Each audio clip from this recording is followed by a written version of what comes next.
In 1942, Nazi Germany appeared unstoppable. Across Europe, entire nations had collapsed in a matter of weeks.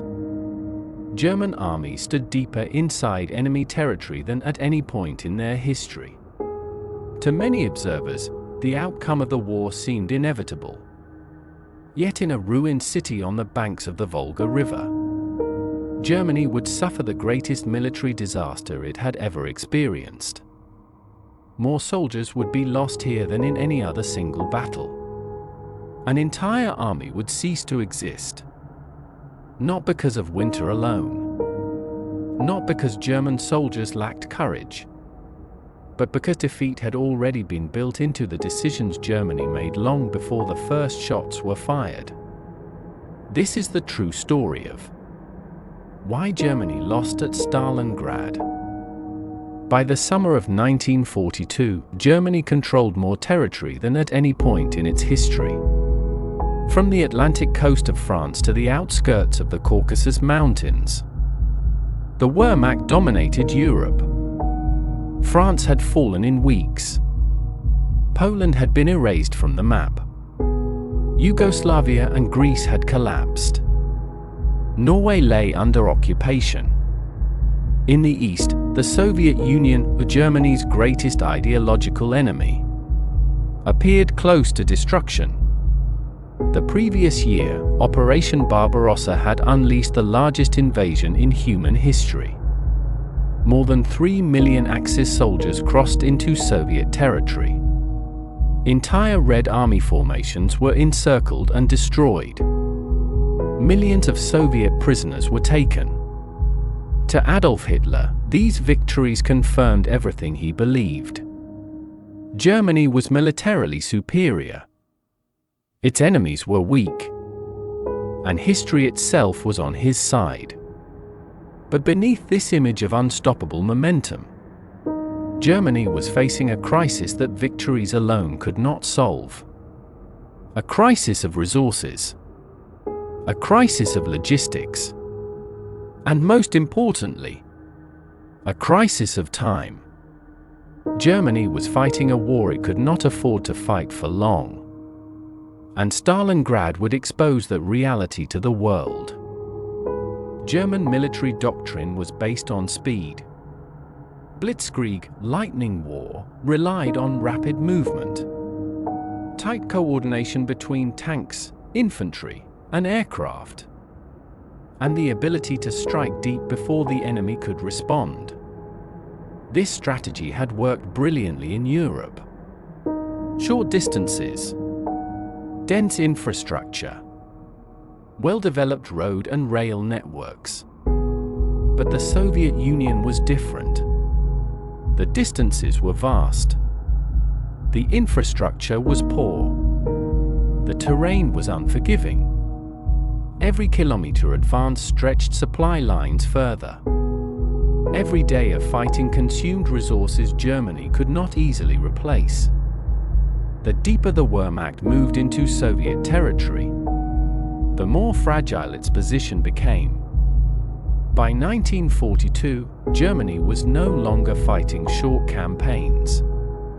It was fighting a war of attrition. And that was a war Germany was not prepared to win. Germany's most critical weakness was not manpower. It was fuel. Modern war runs on oil. Tanks, trucks, aircraft, artillery tractors, none of them function without it. Unlike the United States or the Soviet Union, Germany possessed almost no significant oil reserves of its own. By 1942, the Reich depended almost entirely on the oil fields of Romania. These fields were already operating at maximum capacity. They barely supplied Germany's existing military needs. Every new offensive consumed fuel faster than it could be replaced. Every additional division placed in the field increased the strain. German generals understood the danger. Without new oil sources, Germany's war machine would eventually grind to a halt. Hitler understood this as well. and his solution lay far to the south. The Caucasus region represented everything Germany needed to survive the war. The oil fields of Baku, Grozny, and Maykop were among the richest in the world. If Germany could seize them, it would secure a long-term fuel supply. If it failed, Germany would slowly bleed itself dry. By 1942, the decision was made. Germany's main effort in the east would shift south. The objective was no longer Moscow. It was oil. Army Group South was tasked with driving deep into the Caucasus, seizing the oil fields that would fuel Germany's future victories. But this ambition carried enormous risk. The further German forces advanced into southern Russia, the longer and more vulnerable their supply lines became. And along those supply lines lay a critical weakness. Running north to south through western Russia was one of Europe's great rivers, the Volga. It served as a vital transportation artery for the Soviet Union, moving troops, fuel, food, and industrial materials. On its western bank stood a major industrial city, Stalingrad. The city was a center of arms production. Factories produced tanks, artillery, and ammunition. Its rail connections linked the north and south of the Soviet Union. From a purely military perspective, Stalingrad mattered because of its location. It guarded the northern flank of any advance into the Caucasus. As long as it remained in Soviet hands, German forces advancing south would be exposed. But Stalingrad was not just a military objective. It was a symbol. It bore the name of Joseph Stalin. And for Adolf Hitler, that transformed it into something personal. At first, Stalingrad was not intended to be a primary objective. German plans called for the city to be isolated and neutralized, not necessarily captured street by street. But as the campaign unfolded, Hitler's focus began to shift. To him, capturing Stalingrad meant humiliating his enemy. It meant striking a psychological blow at the heart of the Soviet regime. Generals warned against this obsession.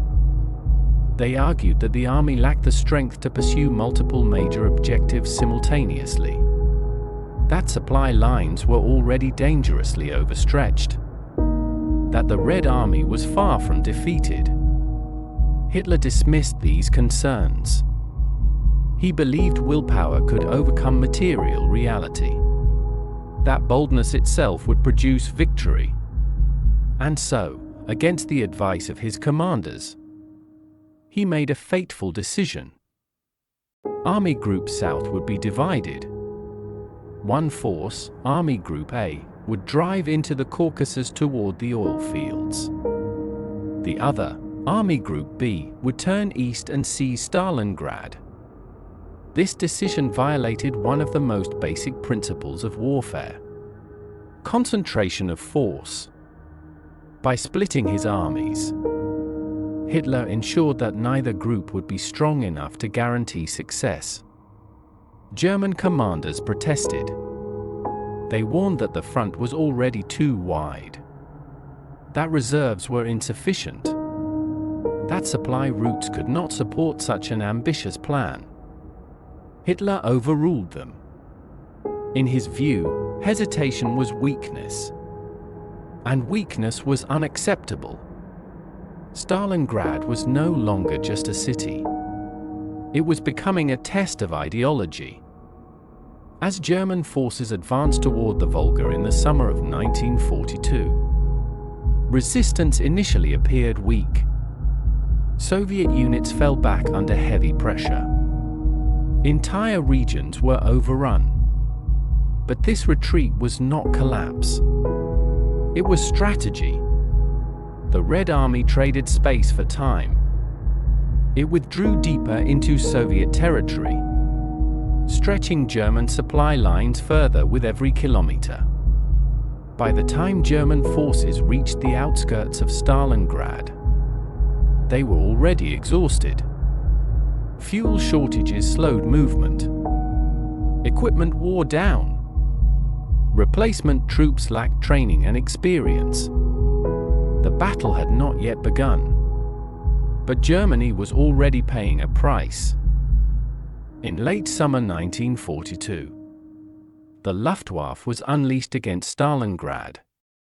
Wave after wave of bombers struck the city. Factories, apartment buildings, and infrastructure were reduced to rubble. Entire neighborhoods were destroyed. From the air, Stalingrad appeared annihilated. German commanders believed the bombing had broken Soviet resistance. They were wrong. By destroying the city, the Luftwaffe had transformed it into a battlefield uniquely suited to defense. The rubble eliminated Germany's advantages. Tanks could not maneuver. Artillery lost clear lines of sight. Air power became far less effective. What had been an industrial city was now a maze of ruins. And inside those ruins, the Red Army prepared to fight. When German troops entered Stalingrad, they expected rapid progress. Instead, they encountered fierce resistance. Soviet soldiers fought from basements, stairwells, and shattered walls. They attacked at night. They fought at distances so close that German artillery and air strikes risked hitting their own men. This brutal form of urban combat became known as Rattenkrieg, Rat War. Every building became a fortress. Every floor was contested. Entire platoons were destroyed fighting over single rooms. German soldiers, trained for fast-moving operations, were forced into a slow, grinding battle of attrition. Casualties mounted daily. And unlike the Soviet Union, Germany could not easily replace experienced troops. By the end of summer, the offensive had stalled. Stalingrad had not fallen. And the worst was yet to come. By 1942, Adolf Hitler no longer trusted his generals. The failures of the previous winter had convinced him that professional caution was weakness. That hesitation, not reality, had stopped the advance on Moscow. From this moment on, decision-making became centralized. Orders flowed from Berlin to the front. From a man hundreds of kilometers away. From a man who had never seen the battlefield at Stalingrad. Local commanders lost the authority to adapt to changing conditions. Retreat was forbidden. Withdrawal required personal approval from Hitler himself. Holding ground became an obsession.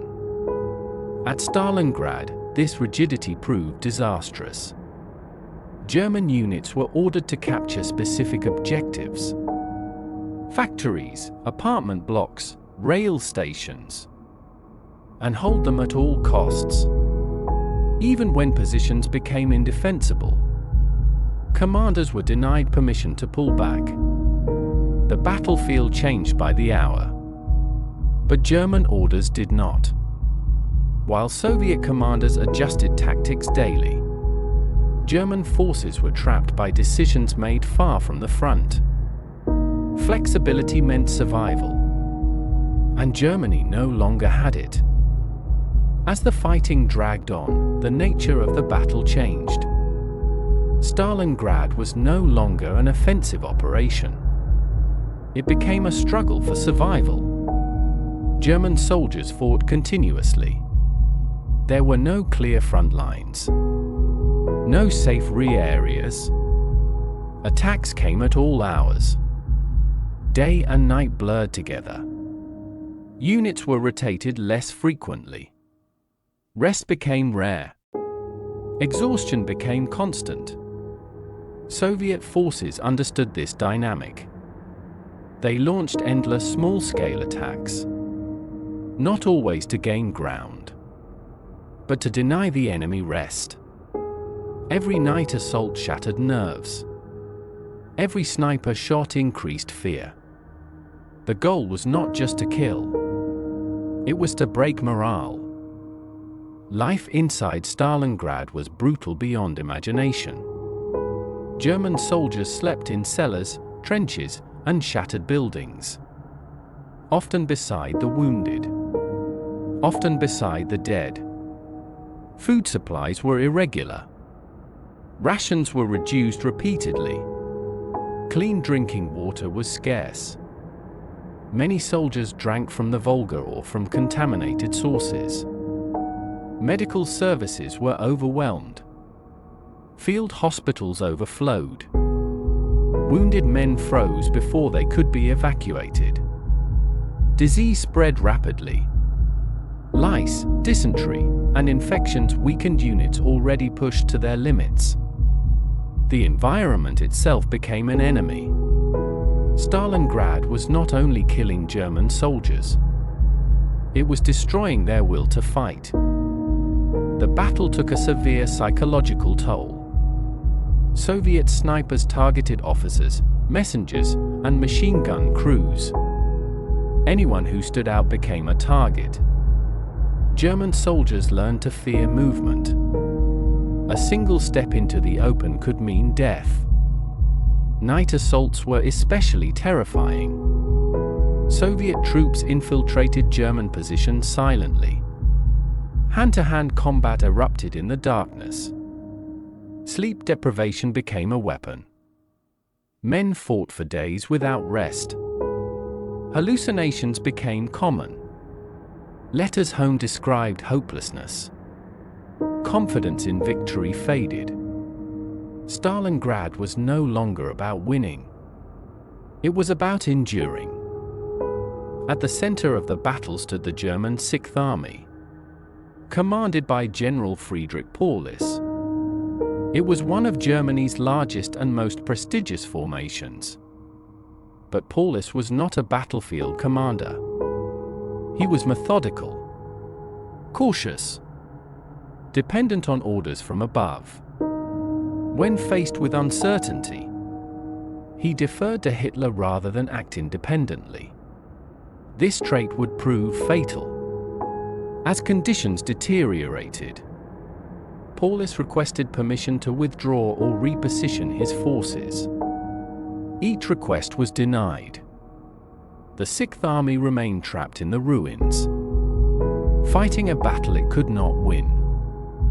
As the fighting intensified, supply problems worsened. Ammunition deliveries became irregular. Fuel shortages limited vehicle movement. Artillery units rationed shells. Air support became unreliable. The longer the battle continued, the more dependent German forces became on vulnerable supply routes.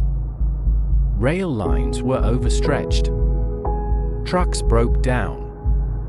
Spare parts were scarce. Every problem fed into another. The German war machine, once famous for efficiency, began to falter. While German forces struggled to adapt, the Red Army learned quickly. Soviet commanders abandoned rigid formations. They emphasized small unit tactics. Sniper teams, assault groups, and infiltration units became central. New troops were rushed into the city constantly. Losses were heavy, but replaceable. Factories inside Stalingrad continued to operate. Tanks were assembled and driven directly into combat. For the Soviets, the city was expendable. The enemy army was not. Time favored defense. And every day Germany remained inside Stalingrad, the balance shifted further against it. As autumn turned to winter, conditions worsened. Temperatures dropped sharply. Snow covered the ruins. German troops lacked adequate winter clothing. Many units were still equipped for summer operations. Weapons malfunctioned in the cold. Vehicles froze overnight. The Red Army, better prepared for winter warfare, used the conditions to its advantage. Stalingrad became even more deadly. And still, the order remained unchanged. Hold the city at all costs. While the Sixth Army fought for survival inside Stalingrad, a far greater danger was taking shape beyond the city. German forces were concentrated almost entirely in the urban battle. This left their flanks dangerously exposed.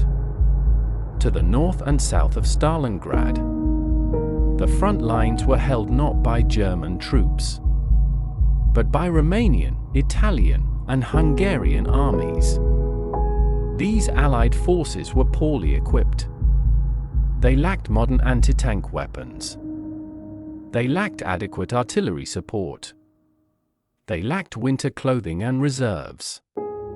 Most critically, they lacked the ability to stop a large-scale armored assault. German commanders on the ground understood the risk. Repeated warnings were sent up the chain of command. The response from Berlin was silence. Hitler believed the Red Army was finished. He believed Soviet forces no longer had the strength for a major offensive. This assumption would prove catastrophic. While German intelligence underestimated Soviet strength, the Red Army was preparing one of the most ambitious operations of the war. Under strict secrecy, massive forces were assembled beyond the flanks. Hundreds of thousands of troops, thousands of tanks, entire armies concealed from German observation. Soviet planners studied German positions carefully. They identified the weakest points, the flanks. Rather than attacking Stalingrad directly, they would strike where Germany was least prepared. The goal was not to retake the city. It was to destroy the army inside it. On the morning of November 19, 1942, the Soviet counteroffensive began. Operation Uranus opened with a massive artillery barrage. Romanian positions were overwhelmed within hours. Soviet tanks poured through the gaps. Communication collapsed. German reserves were too far away to respond. The following day, another Soviet attack struck the southern flank. Once again, Axis defenses crumbled. Within days, the pincers began to close. The trap was set. On November 23rd, Soviet forces linked up at Kalach. The Sixth Army was surrounded. More than 250,000 Axis soldiers were trapped inside the pocket. Stalingrad was no longer a battle. It was a siege. German commanders demanded immediate action. A breakout was still possible, but it required abandoning heavy equipment and retreating west. Hitler refused. The Sixth Army was ordered to hold its position. Once again, ideology overruled reality. To justify his decision, Hitler placed his faith in the Luftwaffe. Hermann Göring promised that the Sixth Army could be supplied by air. It was a dangerous fantasy. The army required at least 500 tons of supplies per day. The Luftwaffe could deliver only a fraction of that amount. Aircraft were lost to weather, enemy fire, and mechanical failure. Airfields inside the pocket were captured or destroyed. Pilots flew into chaos. Winter storms grounded flights. The airlift collapsed. Inside the pocket, rations were cut again and again. Starvation began. Conditions inside the encirclement rapidly deteriorated. Food shortages became critical. Soldiers survived on frozen bread and thin soup. Ammunition ran low. Fuel was nearly gone. Wounded men could not be evacuated. Medical supplies ran out. Frostbite spread. Men froze to death in foxholes and ruined buildings. Morale collapsed. Hope faded with every passing day. The Sixth Army was slowly dying. In December, Field Marshal Erich von Manstein launched a relief attempt. Operation Winter Storm advanced from the south. German forces came within striking distance of the pocket. A breakout, combined with Manstein's attack, could have saved the Sixth Army. Manstein urged Paulus to act. Hitler refused. The Sixth Army was ordered to hold its position. The relief force was forced to withdraw. The last chance was gone. By January 1943, the situation was hopeless. The pocket was shrinking. Soviet attacks intensified. German units disintegrated. Command structures collapsed. Soldiers fought without orders, without supplies, without hope. On January 10th, the Red Army launched its final assault. Resistance crumbled. The Sixth Army split into smaller pockets. Paulus requested permission to surrender. Hitler refused. Once more. On January 30th, Hitler promoted Paulus to Field Marshal. No German Field Marshal had ever surrendered. The message was unmistakable. Fight to the end. But reality could not be ignored. On February 2nd, 1943, Paulus surrendered. The Battle of Stalingrad was over. The Sixth Army was destroyed. In the decades after the war, Stalingrad became surrounded by myths. Many claimed Germany lost because of winter.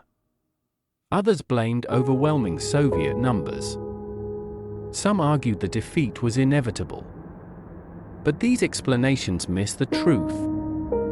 Winter alone did not destroy the Sixth Army. German forces had survived harsh winters before. Numbers alone did not decide the outcome. Germany had defeated larger armies in the past. Stalingrad was lost because of decisions. Human decisions. Repeated mistakes made at the highest levels of command. Overconfidence. Rigid thinking. Strategic blindness. The defeat was not sudden. It was built step by step. By 1942, Germany was fighting a war it could not sustain. Its economy was overstretched. Its manpower reserves were shrinking. Its enemies were growing stronger. Yet instead of consolidating gains, Germany expanded its objectives. The Caucasus, Stalingrad, total victory. Army Group South was split. Neither force was strong enough to achieve its mission. Stalingrad became a distraction, a symbolic target that drained resources and attention. Germany tried to do too much, with too little. Leadership failure lay at the heart of the disaster. Hitler refused to delegate authority. Professional military judgment was ignored. Flexibility was replaced by obedience. Commanders were punished for retreat, rewarded for blind loyalty. At critical moments, decisions were delayed or denied. Reality was rejected in favor of ideology. The result was paralysis. An army trapped by orders it could not escape. While Germany faltered, the Soviet Union adapted. The Red Army learned from its defeats. Commanders gained experience. Coordination improved. Industry was mobilized on an unprecedented scale. Losses were horrific, but replaceable. Time favored the Soviet Union. Every month strengthened its position. Stalingrad was not just a battlefield. It was a turning point in Soviet confidence. The Red Army had proven it could destroy a German field army. The human cost of Stalingrad was immense. More than 2 million casualties. Soldiers and civilians alike. Entire formations wiped out. Families destroyed. For Germany, the loss of the Sixth Army was irreplaceable. Veteran troops. Experienced officers. Years of training. Gone. For the Soviet Union, the victory came at an enormous price. But it delivered something priceless. Momentum. Stalingrad was not just a German defeat. It was a global turning point. Allied nations took notice. Germany could be beaten. The myth of invincibility was shattered. From this moment on, Germany fought defensively. Initiative passed to the Allies. The road to Berlin had begun. Stalingrad mattered because it changed the nature of the war. Before Stalingrad, Germany advanced. After Stalingrad, Germany retreated. Before Stalingrad, victory seemed possible. After Stalingrad, defeat became inevitable. Not because of fate, but because reality had finally caught up. Stalingrad teaches a timeless lesson. Wars are not won by symbols. They are not won by pride. They are won by logistics, flexibility, and leadership. Germany lost at Stalingrad because it ignored these truths and paid the price. In the ruins of Stalingrad, an illusion died. The illusion of control. The illusion of inevitability. From the frozen rubble along the Volga, the course of history changed. The war would continue, but its outcome was no longer in doubt.